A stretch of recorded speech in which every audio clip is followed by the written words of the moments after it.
మీ ఎలాంటి వ్యాపార ప్రకటనలకైనా వెంటనే మా ఛానల్ సంప్రదించండి. ప్రస్తుతం మనతో పాటు సుప్రసిద్ధ జ్యోతిష వాస్తు పండితులు బ్రహ్మశ్రీ డాక్టర్ నాయకంటి మల్లికార్జున శర్మ గారు ఉన్నారు. సో 2026 జనవరి మాసం ధనుసు రాశి వారి పరిస్థితి ఎలా ఉండబోతుందో గురువుగారి నుండి తెలుసుకుందాం. నమస్కారం గురుగారు. నమస్కారం. జనవరి మాసం 2026 ధనుసు రాశి వారి పరిస్థితి ఏంటి, ఎలా ఉండబోతుంది గురుగారు? తప్పకుండా. ఓం శ్రీ గురుభ్యో నమః. ఓం శ్రీ మాతృ నమః. ధనస్సు రాశి, సహజంగా ధనస్సు రాశికి ఏంటంటే రాశ్యాధిపతి గురువు.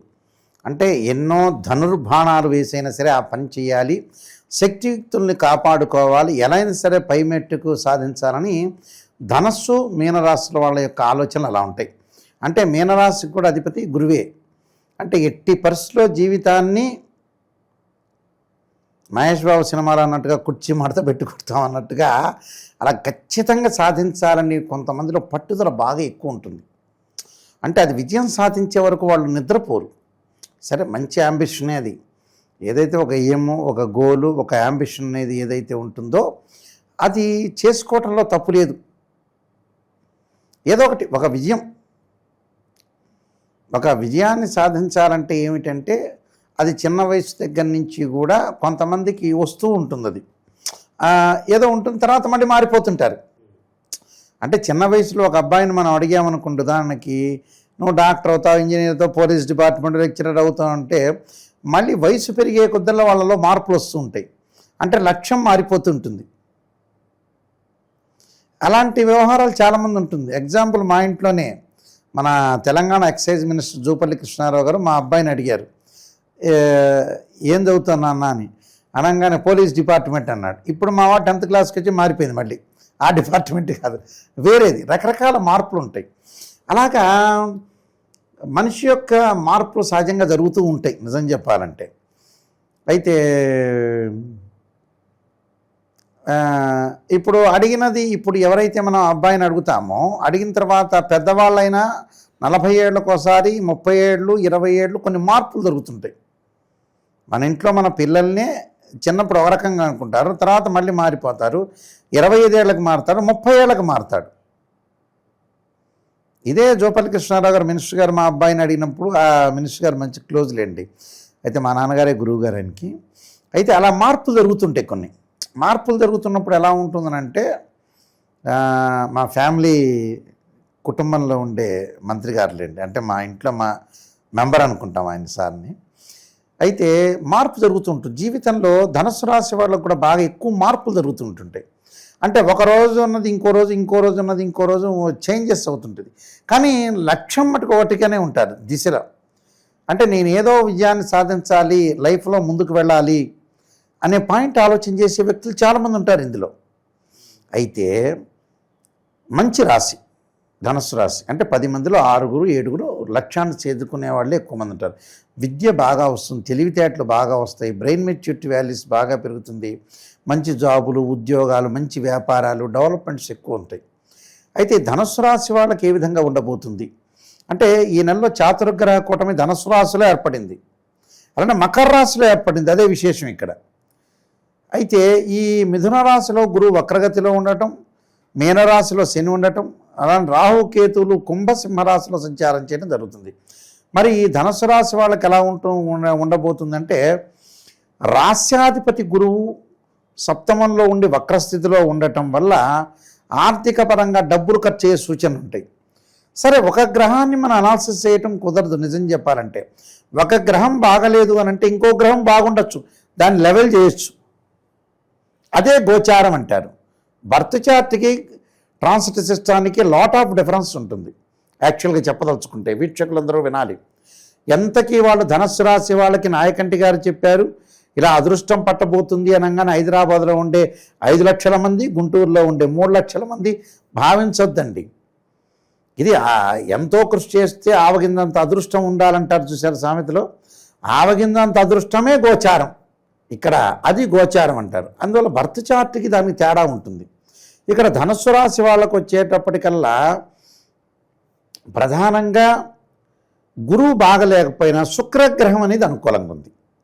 శుక్రుడు ఏంటంటే 1, 2, 4, 5, 8, 9, 11 స్థానాల్లో ఉంటే మంచివాళ్ళు వాళ్ళ రాశి నుండి. ఇక్కడ ధనుసు రాశి వాళ్ళకి జన్మంలో శుక్రుడు ఉన్నాడు, ఫెస్టివల్ తర్వాత వచ్చేటప్పుడు మన రెండో రాశిలోకి ఉంటాడు, మకర రాశి. రెండు బోత్ మంచివే, అంటే బోత్ జోడియాక్ సైన్ కూడా మంచివే యాక్చువల్గా అయితే. అంటే ఇక్కడ రెండు రాశుల్లో ఒక ఏదైతే ప్లానెట్ అనే వీనస్ ప్లానెట్ అనేది వాళ్ళ యొక్క రాశిలో ఉండటం, సెకండ్ ప్లేస్లో ఉండటం కూడా మంచిదే. కాబట్టి ఇక్కడ అందులో ధనుసు రాశి వాళ్ళకు కూడా షష్టమాధిపతి అలానే లాభాధిపతి శుక్రుడు ఉండటం వల్ల శుభ కార్యక్రమాల నిర్వహణ, తర్వాత వివాహాది శుభ కార్యక్రమాలు, వాహనాలు కొనుగోలు చేయటం, బంగారం కొనుగోలు చేయటం, బంగారు షాప్ వాళ్ళకు బాగుంటుంది, క్లాత్ షోరూమ్ వాళ్ళకు బాగుంటుంది, అలాగే కాస్మెటిక్స్ అమ్మే వాళ్ళకి కానీ, పూజా స్టోర్స్ వాళ్ళకి కానీ, జమాలజీ కానీ, అలానే సినిమా యాక్టర్లకు కానీ, సినిమాలో ఉండే ఎన్నైతే క్రాఫ్ట్స్ ఉంటాయో దానికి సంబంధించిన వ్యక్తులకు కానీ, అలానే శాటిలైట్ ఛానల్స్ కానీ, యూట్యూబ్ ఛానల్స్ కానీ, వీళ్ళందరూ పనిచేస్తున్న వాళ్ళకి కానీ, చైర్మన్స్కి కానీ, ఎవరైనా సరే ధనస్సు రాశి వాళ్ళకి చాలా అనుకూలంగా ఉంటుంది. అయితే వీళ్ళందరికీ కూడా చాలా బాగుంటుంది, అంటే సినిమా పరంగా బాగా అభివృద్ధి చెందే అవకాశాలు బాగా ఎక్కువ ఉంటాయి. మన కొన్ని ఫేమస్ సినిమా యాక్టర్లు కూడా ధనుసు రాశి వాళ్ళే ఉన్నారు. అందువల్ల అందరికి కూడా అనుకూలంగా ఉండే అవకాశాలు బాగా ఎక్కువ ఉంటాయి. బాలకృష్ణ గారిది అయితే అనుకూలంగా ఉండే అవకాశాలు ఎక్కువ ఉంటాయి. ఇక్కడ మిగతా గ్రహాల యొక్క కలయికను మనం చూస్తే గురువు బాగలేకపోయినా గురువు బాగలేకపోవటం వల్ల కూడా కొన్ని వాయిదాలు పడే అవకాశాలు ఎక్కువ ఉంటాయి. వాయిదాలు పడి తర్వాత మళ్ళీ సూపర్ హిట్లు అయ్యే అవకాశాలు ఎక్కువగా ఉంటాయి. ఇక్కడ మిగతా గ్రహాలని రవిని చూసుకుంటే కొంత కోప ఉద్రిక్తలు, కోపము ఆవేశం కలగటం ఒకటి, బుధుడు వల్ల కొన్ని పనులు వెనక్కి వెళ్ళటం ఒకటి జరిగే అవకాశాలు ఉంటాయి. అయితే ఇది సంక్రాంతి వరకే, సంక్రాంతి తర్వాత మళ్ళీ ముందుకు వెళ్ళే అవకాశాలు బాగా ఎక్కువ ఉంటాయి. చాలా హై స్పీడ్లో వెందుకునే అవకాశాలు ఎక్కువ ఉంటాయి. నూతన వ్యాపారాలు, నూతన ప్రయత్నాలు చేసుకోవచ్చు. శని వల్ల మటుకు తల్లిదండ్రుల యొక్క ఆరోగ్యం కానీ, వాళ్ళకంటే పెద్దవాళ్ళు ఎవరైతే ఉంటారో, ఒకళ్ళ గురువుగారు తల్లిదండ్రులు లేరండి అంటే అన్నదమ్ములకు ఉండొచ్చు. అలా వాళ్ళ ఇంట్లో పెద్దవాళ్ళకి కొద్దిగా ప్రాబ్లమ్స్ వచ్చే అవకాశాలు ఉంటాయి, హెల్త్ పరంగా ఉండే విషయాలు. అలానే ఆందోళన చెందాల్సిన పని లేదు కానీ బట్ జాగ్రత్త ఉండాలి, కేర్గా ఉండాలి. కుజుడి వల్ల కూడా మంచి లాభం కలగటం, ఫైనాన్షియల్ పరంగా డెవలప్మెంట్ అయ్యే అవకాశాలు ఎక్కువ ఉంటాయి. కేతు వల్ల తీర్థయాత్రలు, పుణ్యక్షేత్రాలు తిరిగే అవకాశాలు ఉంటాయి. ఆధ్యాత్మిక జ్ఞానము, నిష్ణాతులు ఎమినెంట్ అయిన వ్యక్తులతోటి కలయిక కంజంక్షన్ కలిసే అవకాశాలు ఎక్కువ ఉంటాయి. అంటే లైఫ్ని ఎలా ఎన్హాన్స్ చేసుకోవాలి, ఎలా రికగ్నైజ్ చేసుకోవాలి, ఎలాంటి యాంబిషన్లో వెళ్ళాలి, ఎలాంటి ఎయిమ్లో వెళ్ళాలి, ఎవరితో వివాదాలు లేకుండా ఉండే అవకాశాలు ఎక్కువగా ఉంటాయి. టోటల్గా వీళ్ళకి ఎక్కువ శాతం పర్వాలేదు, బాగానే ఉంది అని చెప్పుకోవచ్చు.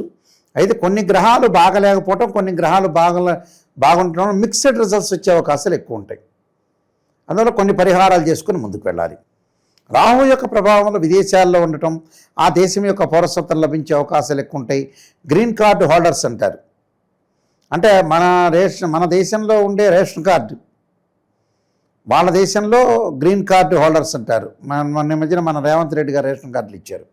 అయితే అలా రేషన్ కార్డు అంటే ఆ దేశం యొక్క పౌరసత్వం లభించే అవకాశాలు ఎక్కువ ఉంటాయి. కాబట్టి బాగానే ఉంటుంది, రాహు వల్ల మంచి లాభాలు కలిగే అవకాశాలు ఎక్కువ ఉంటాయి. ధనుసు రాశి వాళ్ళు విశేషంగా ఎటువంటి పరిహారాలు చేసుకుంటే బాగుంటుంది? వాళ్ళు తప్పకుండా చేయాల్సింది ఓం నమః శివాయ పంచాక్షరను, అలానే శివుడి యొక్క ఆరాధన, అంటే ద్వాదశ జ్యోతిర్లింగాలైన శ్రీశైలం, కాశీ ఇలాంటి క్షేత్రాన్ని సందర్శన చేయటం ఒకటి. వీలైతే ఇంట్లో రుద్రహోమం చేసుకొని తత్పురుషాయ మహాదేవాయ ధీమే తన్నోరుద్ర ప్రచోదయాత్ అనే మంత్రాన్ని, ఆరోగ్యపరంగా ఇబ్బందులు లేకుండా ఉండటానికి త్రయంబక మంత్రాన్ని చదువుకోవటం వల్ల కూడా వీళ్ళకి మంచి జరిగే అవకాశాలు ఖచ్చితంగా ఉంటాయి. ఓవరాల్గా ఈ రాశి వాళ్ళందరికీ జనవరి మాసం ఎలా ఉండబోతుందో చాలా బాగా వివరించారు. ధన్యవాదాలు. నమస్కారం.